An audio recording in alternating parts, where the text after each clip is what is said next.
I went to my 6-month ultrasound alone because my husband said he was too busy at work. The technician froze mid-scan, locked the door, and whispered one sentence that turned my entire life inside out. "Who is the man waiting for you in the lobby?" I laughed at first, not because it was funny, but because it didn't make sense. "My husband," I said casually, staring at the ceiling tiles, counting the tiny cracks the way anxious people do. "He's always late, always distracted." The technician didn't laugh back. Her hand was trembling slightly as she wiped gel from the monitor.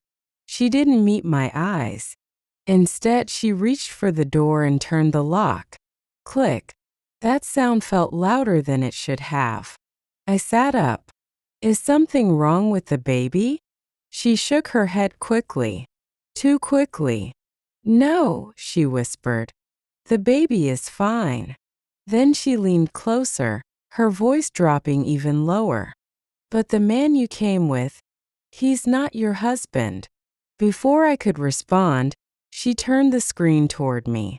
"If this story already has you hooked," she said quietly, "pause for 1 second and hit like, because what happens next gets disturbing." On the ultrasound screen wasn't just my baby. It was a time-stamped medical record file with my name on it, and underneath it, in bold clinical letters, "Status: deceased 5 years ago." My heart started racing so hard I could hear it in my ears. "That's not possible," I said. "I'm right here." She swallowed. "That's what scares me." She tapped another line on the screen. "Certifying physician, Dr. Evan Cole." I felt the air leave my lungs. That was my husband's name. The technician finally looked me in the eyes. "The man waiting outside," she said, "is the same doctor who legally declared you dead 5 years ago. If you're still watching, subscribe now because this story doesn't get louder, it gets colder." I tried to stand, but my legs felt weak. "I don't understand," I said. "We met 3 years ago at a charity event. He helped me when I was sick. He saved my life." Her expression changed. "That's not what this file says." She scrolled. "5 years ago, I'd been admitted to a hospital after a severe accident. Extensive trauma. Coma. No next of kin located. Declared dead after 12 days. Body never released to family because there was no family listed." "And you don't remember any of this?" she asked. I shook my head slowly. "I remember waking up," I said, "in a quiet room. A man telling me I was lucky, that I had a second chance."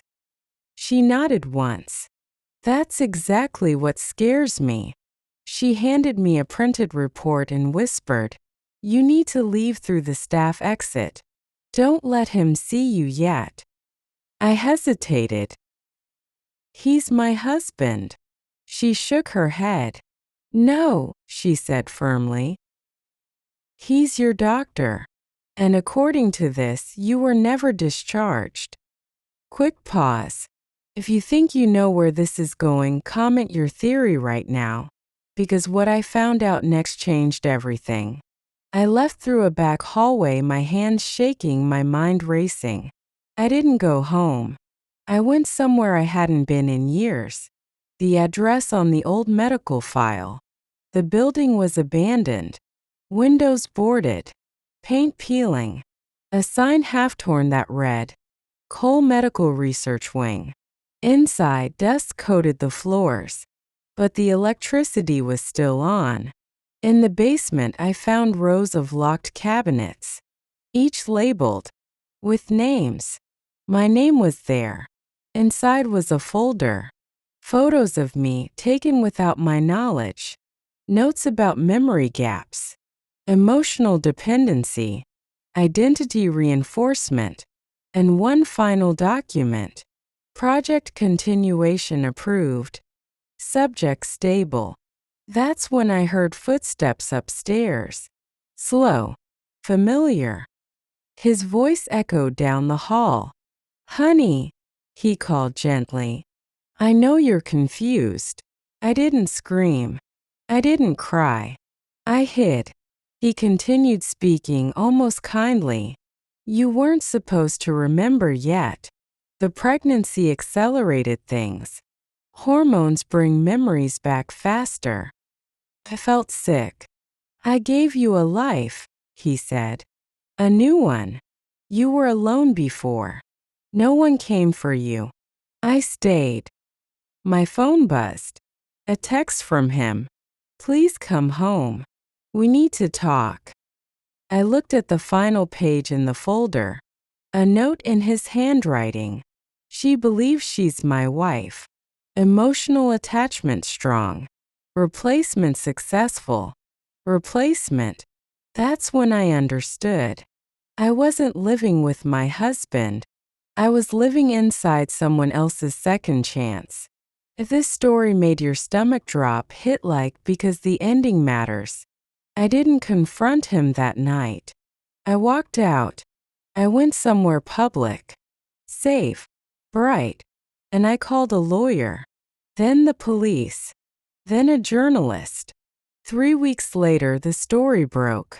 A respected doctor. A private research project. Missing patients declared dead. Identities rebuilt. He was arrested quietly. No shouting. No chase. He looked at me once as they took him away. Not angry. Disappointed. As if a project had failed. Today I live under my real name. I'm rebuilding my life on my terms. And every time I feel my baby move, I remind myself, I wasn't resurrected. I wasn't replaced. I survived. If you made it this far, subscribe because stories like this aren't about fear. They're about truth finding its way back. And tell me in the comments, would you have confronted him? Or disappeared forever? I thought the worst part would be knowing the truth. I was wrong. The worst part was realizing how carefully my life had been constructed around lies that felt like love. After the arrest, everyone kept asking the same question. "How did you not know?" They asked it gently, politely, as if curiosity made it harmless. But the truth is, when someone controls the frame of your reality, you don't question the picture. He had chosen my clothes, my routines, even the stories I told about myself. Whenever I forgot something, he'd smile and say, "You've always had a bad memory." Whenever I questioned a detail, he'd laugh and say, "You worry too much." Gaslighting isn't dramatic. It's repetitive. And repetition rewires trust. If you're still watching, subscribe because what happened next wasn't about him anymore, it was about me. The investigators discovered more files. Dozens. Women declared deceased. Lives quietly erased. Reintroduced under new identities with protectors assigned to them. Some marriages. Some caretakers. Some disappeared again. I was one of the few who remembered. They asked me why. The neurologist gave an answer I didn't expect. "Because you were pregnant," she said. Pregnancy can destabilize constructed memory patterns. Your brain started rejecting the narrative. My child saved me. Before they were even born. That thought stayed with me. But there was something else. Something no one could explain. I wasn't on any missing persons list. No family looking for me. No one filing reports. It was as if I had truly vanished 5 years ago, and no one noticed.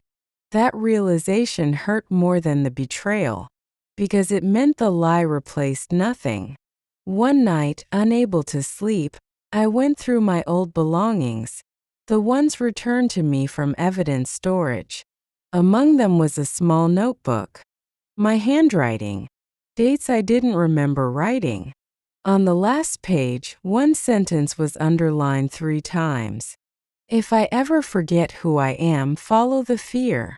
It knows the truth.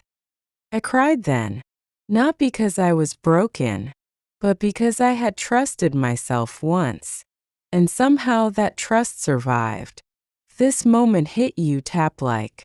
Some stories don't scream, they echo. Months passed. The trial moved slowly. Public interest faded. But my life didn't snap back into place like a rubber band. It unfolded carefully, deliberately.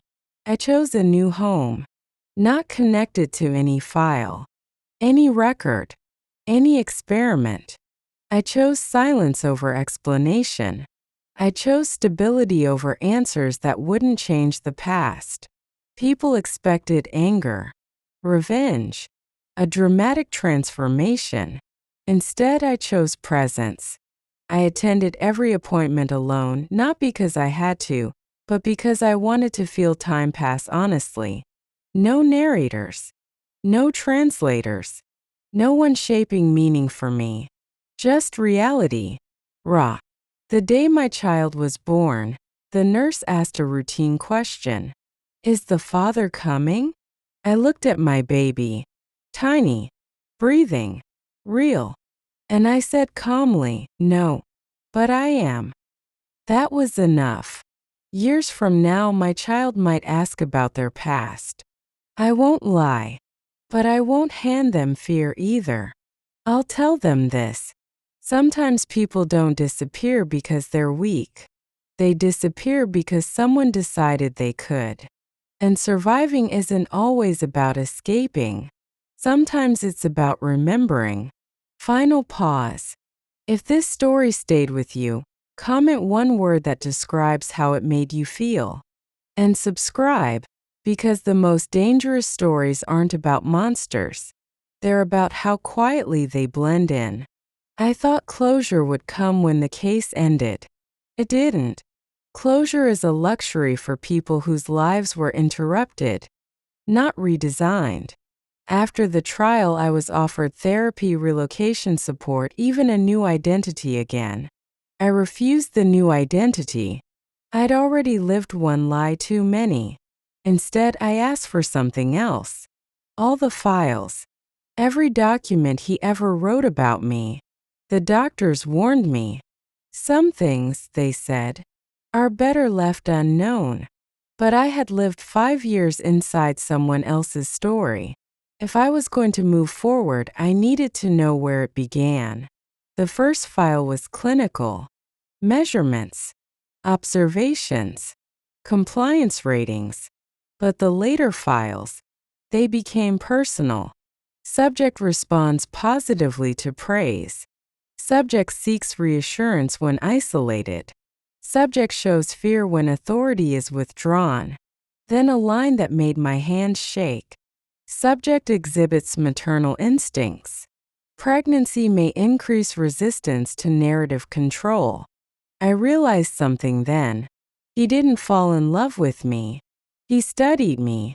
And what terrified me wasn't that he had controlled my life. It was how gently he had done it. If this realization just clicked for you, hit like. This is where most people stop watching, but this is where truth actually starts. There was one final recording. A video file dated 2 weeks before my death. I almost didn't press play. But I did. The woman on the screen was me. Same face. Same voice. But different eyes. Alert. Defensive. Afraid. I don't trust him, she said to the camera. He keeps saying I'm confused, but I know what I saw. If something happens to me, this is proof. She leaned closer. If I disappear, it won't be an accident. The video ended abruptly. That was the moment I understood something painful but important. I hadn't been chosen randomly. I had resisted once. And that resistance cost me my life as I knew it. People often ask me if I hate him. The answer is complicated. Hate gives someone importance. I don't give him that anymore. What I feel is something colder. Clarity. Because clarity strips power away. As my child grew, I became hyper-aware of patterns. How authority speaks softly before it tightens. How control hides behind concern. How love should never require erasing yourself. I started volunteering quietly, speaking to women in recovery programs, hospitals, places where people are vulnerable enough to be rewritten. I never told my full story. I didn't need to. I just taught them one thing. Your confusion is not a flaw. It's a signal. If you're still here, subscribe because stories like this don't end with justice. They end with awareness. One evening, years later, I received a letter. No return address. Inside was a single sentence typed, "You were the only one who remembered." No signature. I burned it. Some doors don't need answers. Now, when I look back, I don't think of myself as someone who was deceived. I think of myself as someone who woke up. Slowly. Painfully. But fully. And if you're watching this, wondering why this story feels uncomfortably real, it's because the scariest danger isn't the stranger hiding in the dark. It's the one who convinces you the light belongs to them. If this story stayed with you, comment "awake" and subscribe because remembering is the first act of survival. If you want more, say the word. The strange thing about freedom is how quiet it is at first. No music, no applause, no dramatic sense of victory, just silence where manipulation used to live. For a long time, that silence scared me. When you've been guided, corrected, subtly steered for years, silence feels like abandonment. There's no voice telling you what to think next. No reassurance wrapped around control. I had to learn how to exist without being managed. And that was harder than surviving him. I started noticing how often people rely on certainty. They want clean answers, clear villains, neat endings. But real trauma doesn't behave like a story arc. It lingers in ordinary moments, like when someone says, "Trust me," or when a door clicks shut behind you, or when a stranger uses your name before you introduce yourself. None of those things are dangerous, but they wake something up. One afternoon, while walking my child home from school, I saw him. Not him, but someone who moved like him. Same calm posture, same careful pace, same way of watching without appearing to look. My body reacted before my mind did. My hand tightened around my child's backpack strap. My breath shortened. Then the man passed us. Didn't look back. Didn't slow down. Didn't know me at all. I stood there shaking, realizing something important. Fear doesn't mean danger. Fear means memory. And memory doesn't get to decide my future. If you're still watching, subscribe because this is where the real recovery begins. That night, I finally opened the last sealed envelope from the investigators. They'd warned me about it. I didn't listen. Inside was a psychological profile. Not of him. Of me. Strengths. Vulnerabilities. Predicted outcomes. At the bottom, one line stood out. Subject's greatest risk factor is empathy. Subject's greatest survival factor is the same. I read that sentence again and again. Empathy didn't make me weak. It made me human. And humanity was the one variable he couldn't fully control. Years passed. My child grew curious, loud, observant. They asked questions. Good questions. Sometimes uncomfortable ones. And every time I answered honestly, without fear, without editing, I felt something stitch itself back together inside me. I wasn't just reclaiming my life. I was teaching someone else how not to lose theirs. One day, while cleaning out an old storage box, I found a photo I didn't remember taking. Me, standing in front of a house.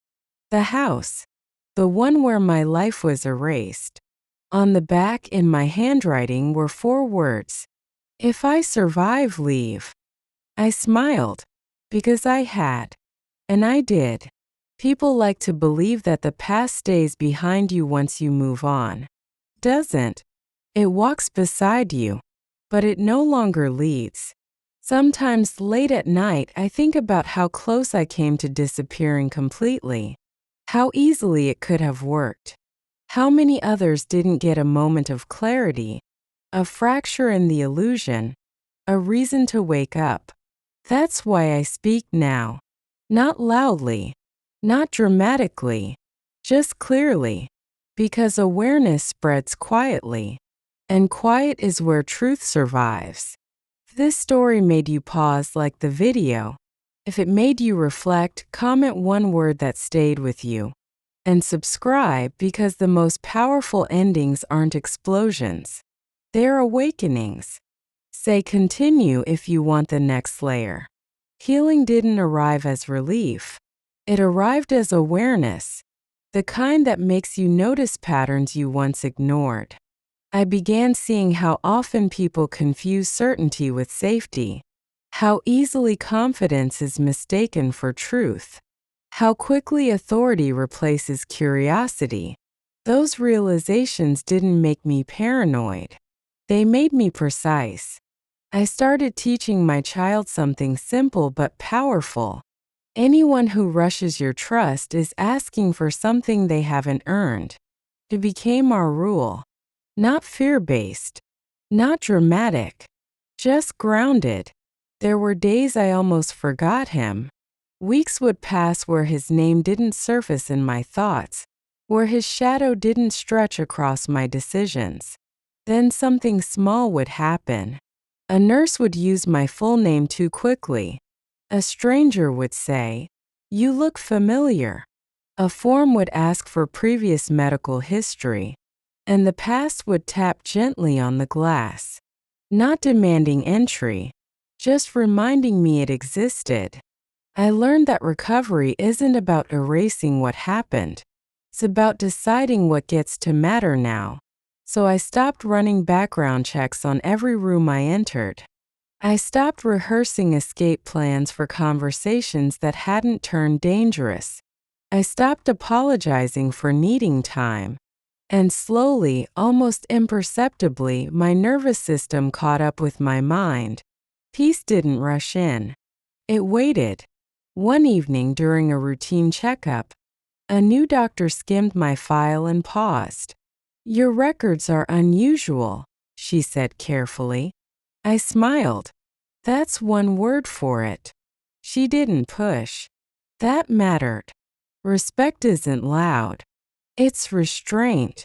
If you've ever felt seen by someone who didn't demand an explanation, hit like, that moment matters more than people realize. Later that year, I was invited to speak at a small conference. Not about trauma, about identity, about how memory, authority, and care intersect. I didn't share names. I didn't share details. I shared patterns. And afterward, a woman approached me with tears in her eyes. She didn't say thank you. She said, "I thought I was imagining it." That sentence stayed with me, because that's where control often begins, not with force but with doubt. As time passed, my child began asking about my scars, not just the physical ones, the quiet ones. I told them the truth carefully, not the horror, the lesson, that love never requires disappearance, that care never asks for silence, that confusion is a message, not a failure. They nodded. Kids understand more than we give them credit for. Sometimes I wonder what would have happened if I hadn't woken up when I did, if the ultrasound room hadn't gone quiet, if the technician hadn't locked the door, if one person hadn't chosen courage over protocol. It reminds me that survival is rarely a solo act. Someone always opens a door, even if they don't realize it. I don't look over my shoulder anymore. Not because nothing could happen, but because I know who I am now. And people who know who they are very hard to erase. If this story still has you thinking, subscribe. Not because you want more suspense, but because stories like this help people recognize their own. And recognition is where freedom actually starts. Say keep going if you want the next layer. The strangest part wasn't what I remembered. It was what I stopped needing to remember. I didn't replay the ultrasound room anymore. I didn't hear the technicians whisper in my sleep. I didn't imagine footsteps behind me in quiet hallways. Those memories didn't vanish. They simply lost their authority. And that's when something unexpected happened. I started trusting my instincts again. Not the frantic ones. Not the defensive ones. The calm, steady signals that whisper instead of scream.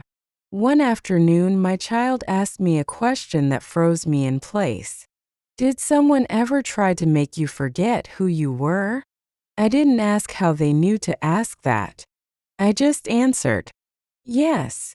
They thought for a moment, then said, that seems like the scariest thing someone could do. They were right.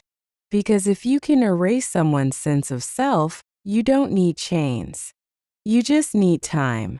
We moved houses again, not because we were running, but because we were choosing. A place with wide windows. Light that stayed late into the evening. Neighbors who waved without prying. The first night there, I slept without locking the bedroom door. That detail mattered. Freedom shows up in small, unremarkable decisions. Every now and then, I'd receive an email from someone who had heard me speak. They never asked for details. They asked questions like, how did you know something was wrong? What made you listen to that feeling? How do you trust again without becoming naive? I answered honestly, you don't return to who you were. You become someone more aware. Awareness isn't suspicion. It's clarity. On the anniversary of the day I was declared dead.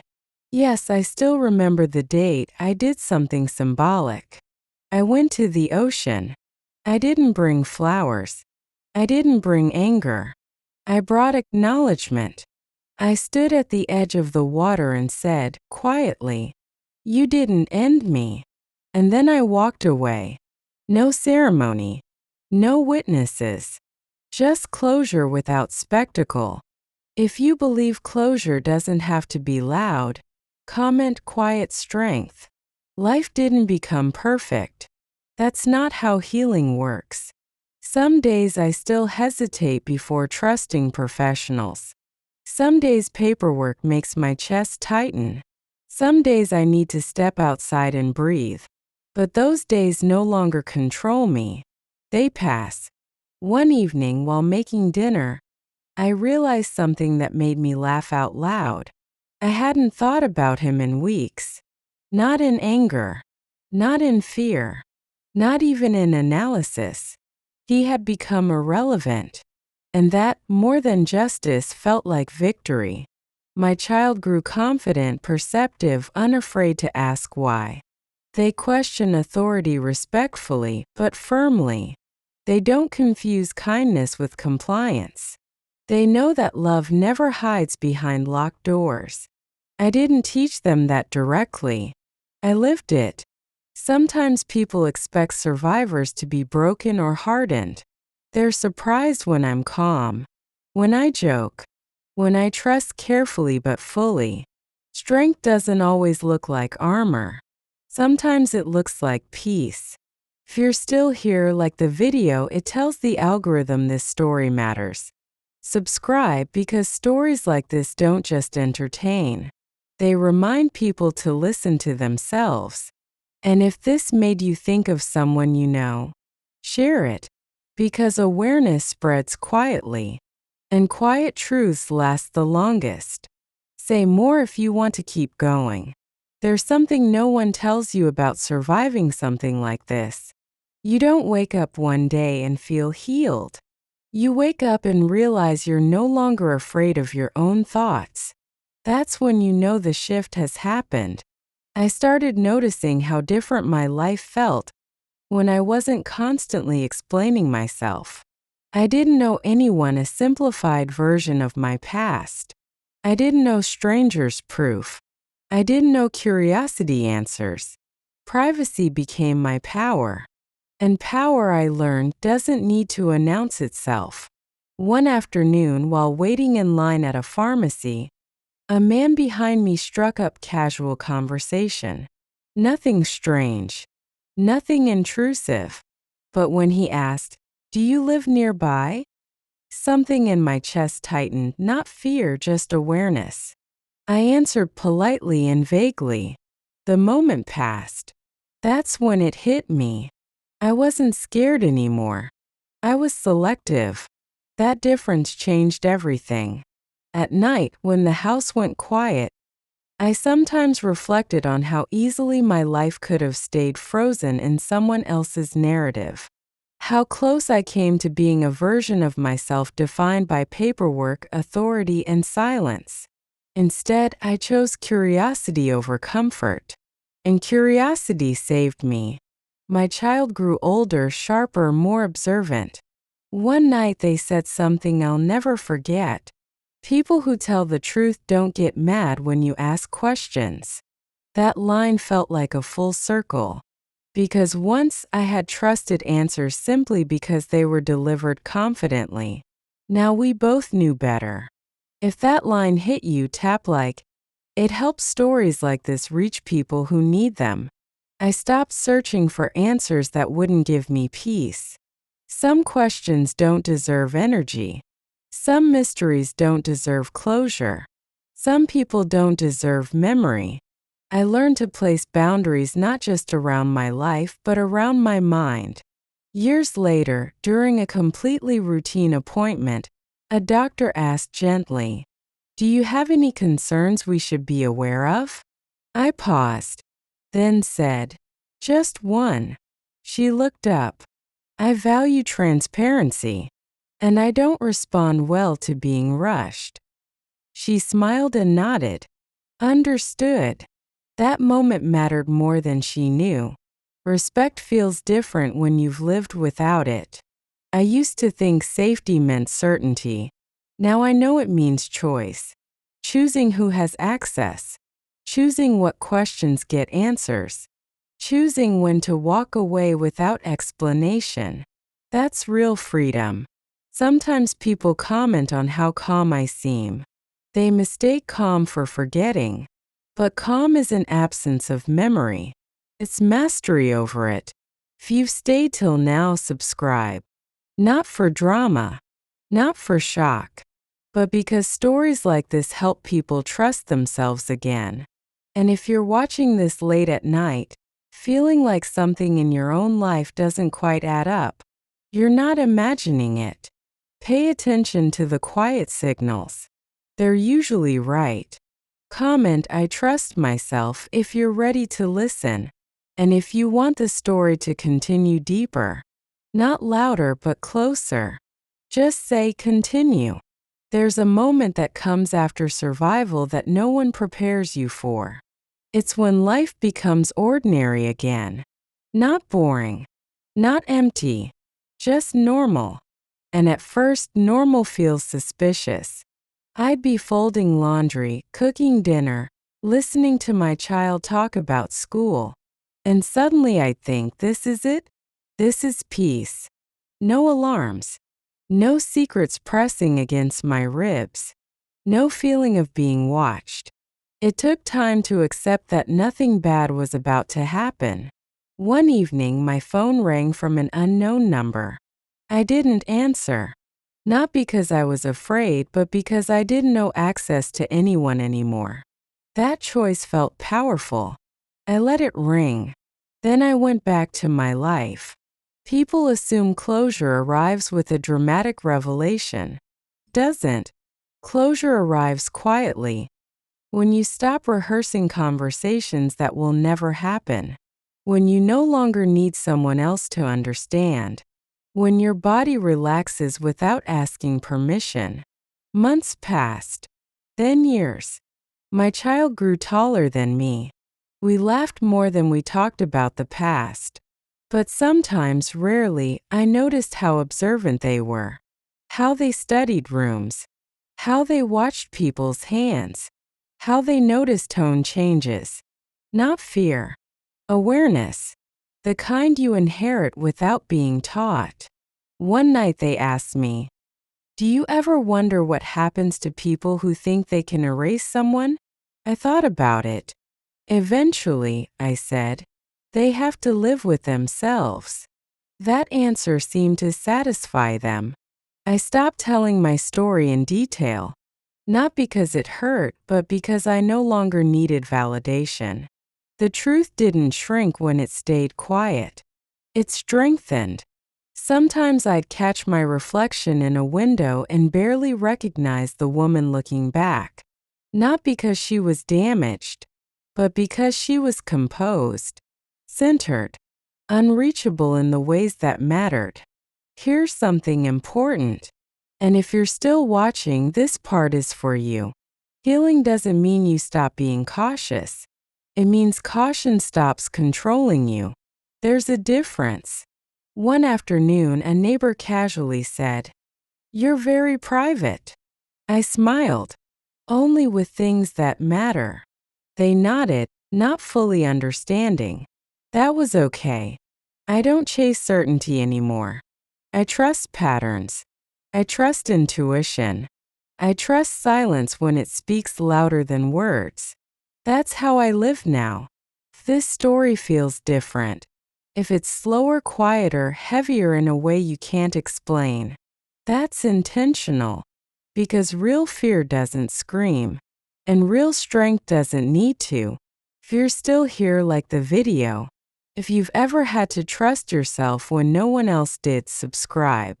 And if something in your life suddenly feels clearer, comment, "I see it now." Say more when you're ready to go deeper. Time didn't erase what happened. It reframed it. What once felt like chaos began to look like a pattern I'd survived. I stopped reacting to noise, raised voices, sudden movements, unexpected questions. None of them owned my attention anymore. Control wasn't about force, it was about choice. One morning, while walking my child to school, I noticed something strange. People smiled at us. Not polite smiles. Not curious ones. Comfortable ones. The kind you give when you trust what you're seeing. And for the first time, I realized something quietly powerful. Nothing about me looked like a victim anymore. I learned that predators rely on one thing above all else: confusion. When confusion disappears, so do they. I kept my routine simple. Coffee at the same time. Walks at dusk. Lights off early.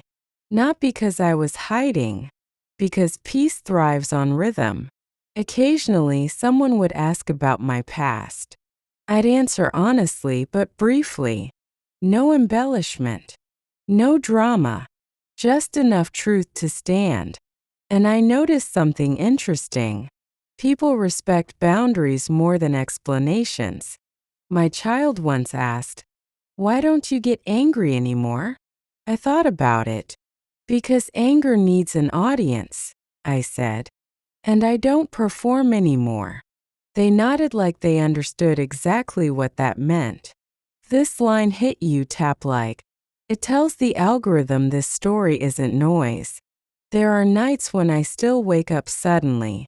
Not scared, just alert. And then I listen. Not for danger, but for confirmation that everything is exactly where it should be. It always is. I don't chase answers from the past. I build evidence in the present. Every safe day. Every honest laugh. Every quiet dinner. That's proof enough. Here's the truth no one says out loud. You don't get over something like this. You outgrow it. I used to measure life in survival. Now I measure it in clarity. Who speaks with respect? Who avoids questions? Who listens when you stop talking? People reveal themselves if you let silence do the work. If you're still watching, you already know. This isn't just a story. It's a reminder. That intuition doesn't shout. That peace isn't loud. That power doesn't threaten. Subscribe if you believe quiet strength lasts longer than chaos. And if something in your own life suddenly makes sense, comment, "I trust the silence." Say more when you're ready to keep going. There was no final confrontation, no dramatic knock on the door, no last message, no explanation demanded or given. And that's how I knew it was really over. One morning, I woke up and realized I hadn't checked the locks the night before. That's when it hit me. Fear had finally let go. I stood in the kitchen, sunlight spilling across the counter, my child laughing in the next room, and I understood something most people never do. Some people don't get justice. They get freedom. And freedom is louder in its silence than revenge ever is. I stopped waiting for the past to apologize. It never does. Instead, I let it become irrelevant. The life I built afterward wasn't flashy. It was honest. No secrets hiding in corners. No names that couldn't be spoken. No rooms I avoided. Every space belonged to me. One evening, my child asked, "Do you think people can start over?" I didn't answer right away. Then I said, "Only when they stop pretending nothing happened." They smiled. That was enough. Here's the final truth. And if you're still watching, this is why you stayed until the end. Some stories don't end with closure. They end with clarity. I know who I am now. I know what I survived. I know what I'll never tolerate again. And I know that the quiet life I live isn't small. It's protected. So if you're listening to this and something inside you feels steady instead of scared, that's not coincidence. That's recognition. Like this video if you believe peace is the real victory. Subscribe if you know silence can be strength. And if you've ever walked away without looking back, comment, "I chose myself." Because some endings don't echo, they settle. And that's how you know they're real.